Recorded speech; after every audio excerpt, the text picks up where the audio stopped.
Someone who had essentially been at Sean Combs' side for years now seems to suggest the rapper, business mogul, and now indicted criminal defendant may have had something to do with the killing of Notorious B.I.G. We're going to break down this claim made in a brand new documentary about Combs, and we're going to discuss it all with renowned criminal defense attorney to the stars, Brian McMonagle. Welcome to Sidebar, presented by Law&Crime. I'm Jesse Weber.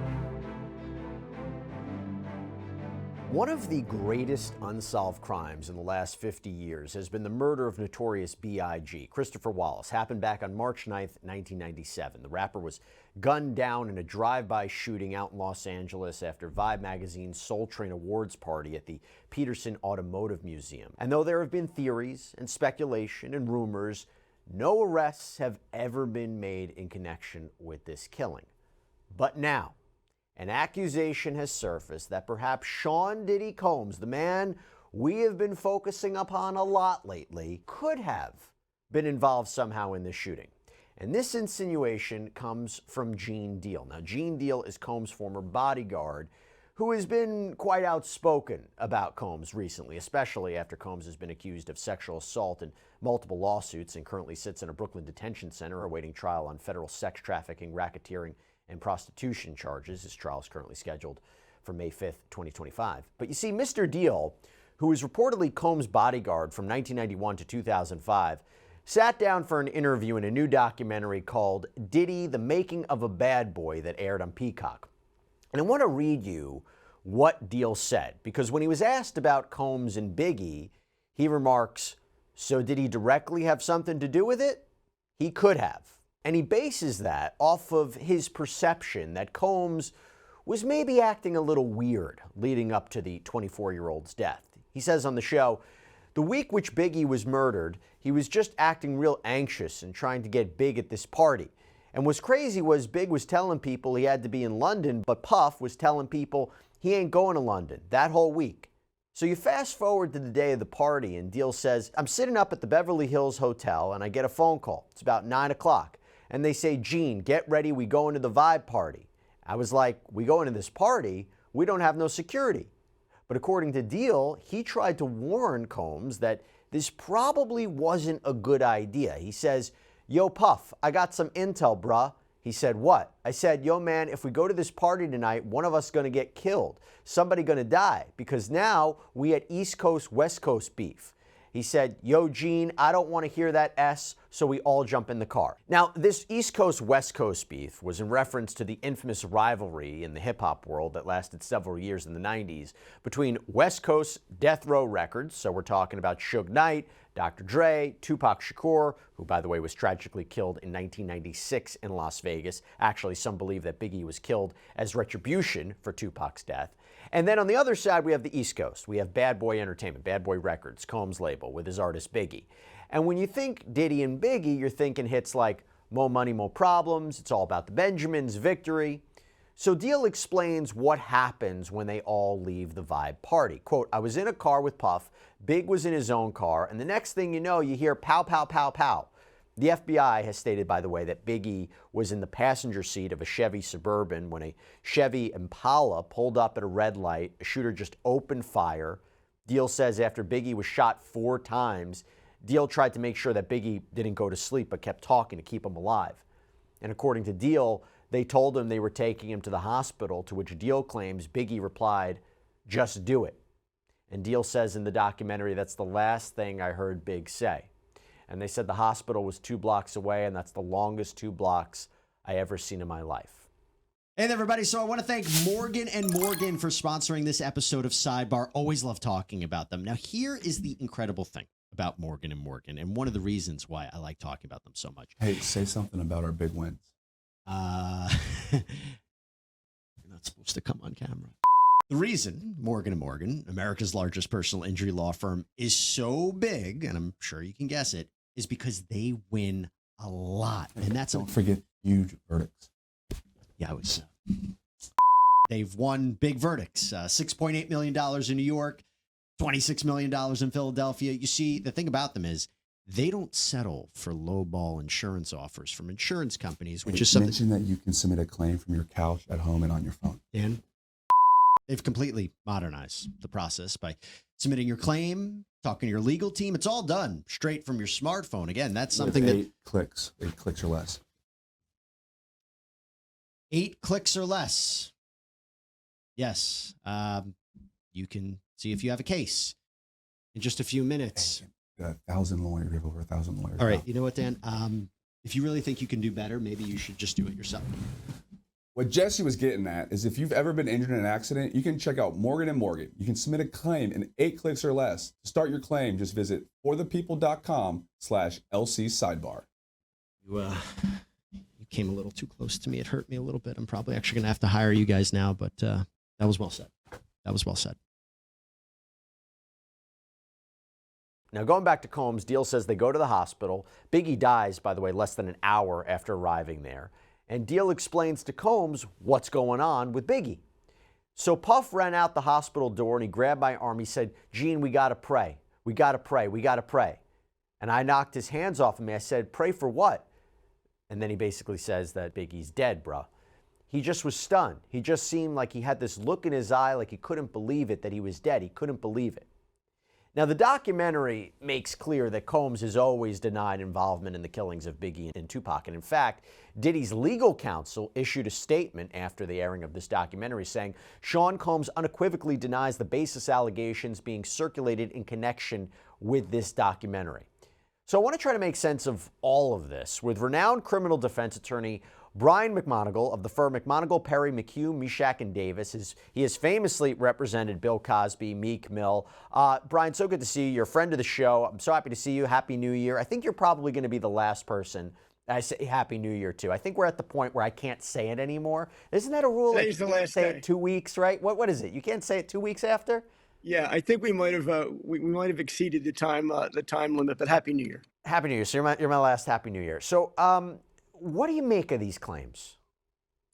You know, let me be funny or not funny for a minute. No Biggie, no deal. I don't see this. You know, this is a 30-year-old accusation, and it seems to me that it's getting to a point where Diddy's concerned, where it's dangerously getting to piling on in a way that I think might just help him. As I thought about this last night, once I saw the article in the Post and was referenced on the documentary, it seems to me that there are a lot of people now that are jumping on this bandwagon of making what I would say are baseless allegations against this guy. You know, this one in particular just smells to me. Did this guy say any of this stuff over the past 30 years to anybody in law enforcement? Has there ever been any kind of a suggestion that he was involved by law enforcement? It seemed to me that he was in a close relationship with Biggie, and that if anything, he was on the other side of this East Coast, West Coast fight. So the one thing that I would say about it is just bringing this kind of full circle to this upcoming trial. They're going to be looking for things like this, the defense in this trial. They're going to be looking for accusations that are stretched. They're going to looking for moments that they can disprove things. And make no mistake about it, there'll be a few things like that. And hope that that'll give them the kind of strength and ability to diffuse perhaps as many of these allegations as they can where this indictment's concerned. Do you, you think the name Notorious B.I.G. is going to come up at his criminal trial at all? I don't think so. I don't think this is going to have anything to do with his criminal trial. Right. But it's got everything to do with jury selection. It's Right. got and it's got everything to do with just where he stands in the eyes of the public and perhaps his jury as he starts a trial. Because in other words, what you're saying is this documentary, these words, that could taint a future jury. There's no question about it. I mean, people watch these shows. I mean, some of these shows are great, obviously, and people watch them. And now they come into this trial, not only with the allegations that are made against him in the indictment, but the idea that he might have been a party to a murder And so it's dangerous for the defense just in terms of jury selection. And this is going to be something that they're going to have to use in jury selection to see if anybody's watched these documentaries, listen to them. And these will be jurors they're going to have to strike, as they try to prepare for this trial. Can I give you a little bit more background on this to why I think this is an interesting that's coming out here? Because first of all, you mentioned, what did Gene Deal say in the past?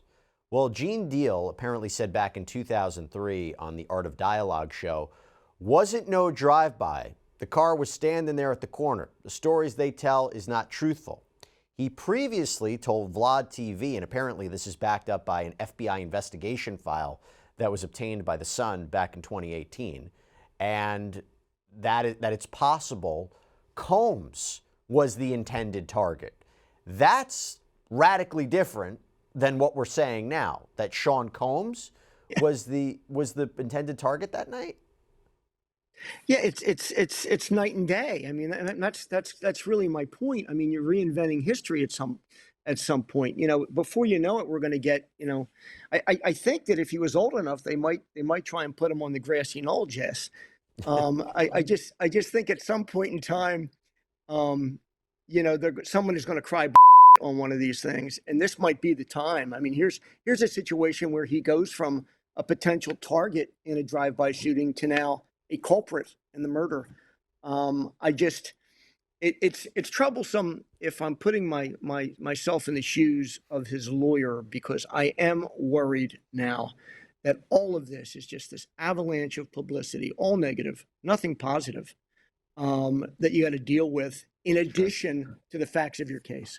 Well, I would counter that by saying this. Look, there's no evidence to suggest that Sean Combs was involved in the death of Biggie. And I would, but, and I'm going to read something in a minute from Rolling Stone article.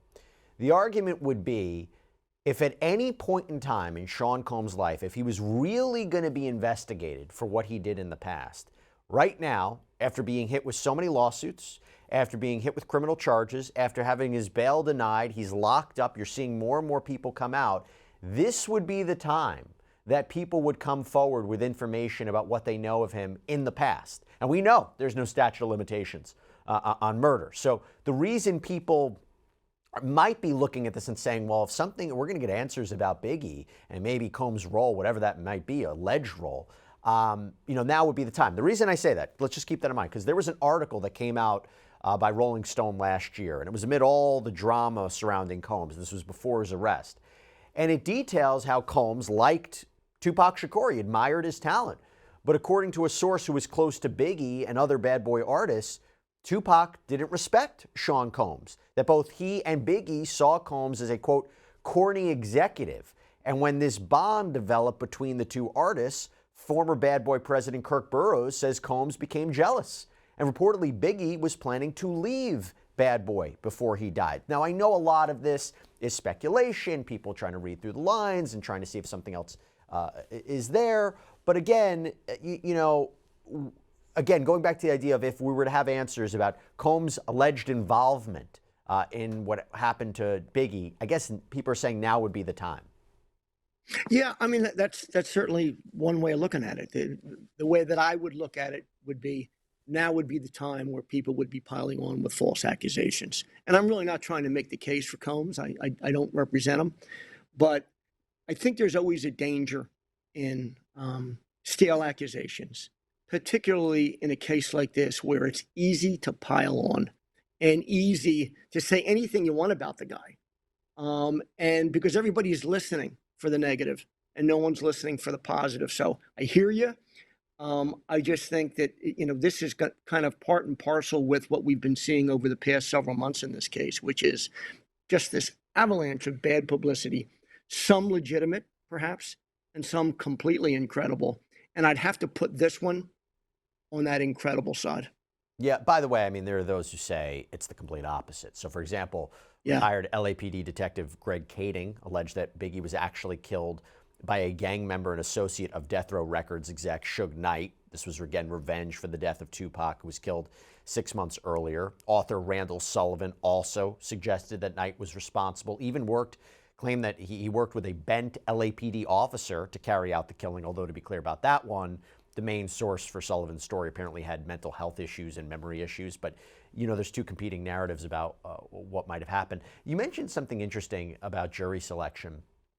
Do they ask these potential jurors, and by the way, my understanding is based on the current schedule, the jury questionnaire forms are due April 11th.